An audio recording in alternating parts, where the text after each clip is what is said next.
আসসালামু আলাইকুম everyone, welcome back to my channel Roshni's kitchen.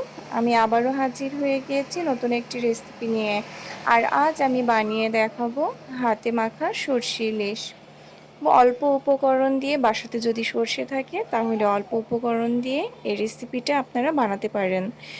দুপুরে গরম ভাতের সঙ্গে এই রেসিপিটা অসম্ভব মজা লাগে।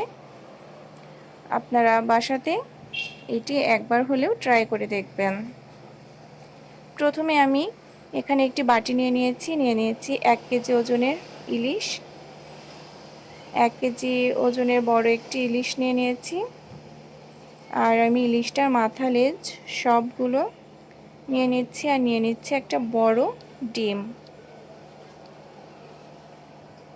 সবগুলো নিয়ে ভালোভাবে ধুয়ে নিয়েছি আমি।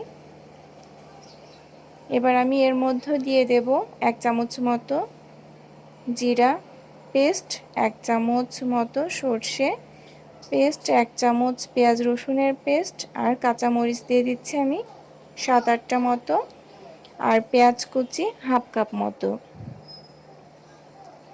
এবার দিয়ে দেব 1 চামচ লবণ, দিয়ে দিচ্ছি 1.5 চামচ মতো মরিচের গুঁড়ো, 1 চামচ মতো আমি এখানে দিয়ে দেব হলদে গুঁড়ো,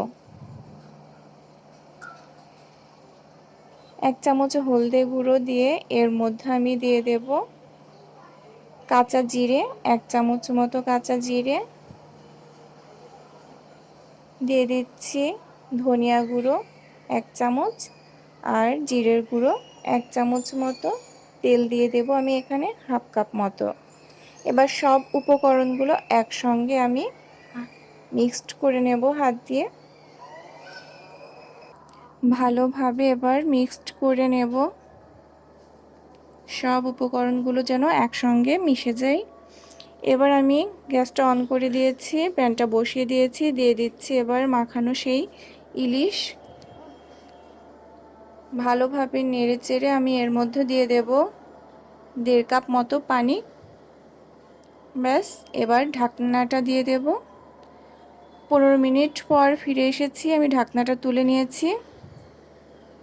দেখুন, অসাধারণ একটি রেসিপি। আমার সরষে ইলিশটা পুরোপুরি রেডি অল্প সময়ের মধ্যে। এবার আমি চুলা থেকে নামিয়ে পরিবেশন করব। ব্যাস, রেডি হয়ে গেল সরষে ইলিশ। গরম ভাতের সঙ্গে আপনারা এটি পরিবেশন করতে পারবেন। আমার রেসিপিটা যদি আপনাদের ভালো লেগে থাকে তাহলে অবশ্যই লাইক দেবেন, কমেন্টের মাধ্যমে জানিয়ে দেবেন রেসিপিটা কেমন হলো, আর শেয়ার করে দেবেন।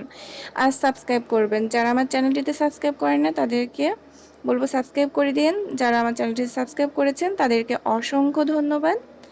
আমাদের জন্য দোয়া করবেন। আপনারা সুস্থ থাকবেন, ভালো থাকবেন। আবারও চলে আসব নতুন কোনো রেসিপি নিয়ে।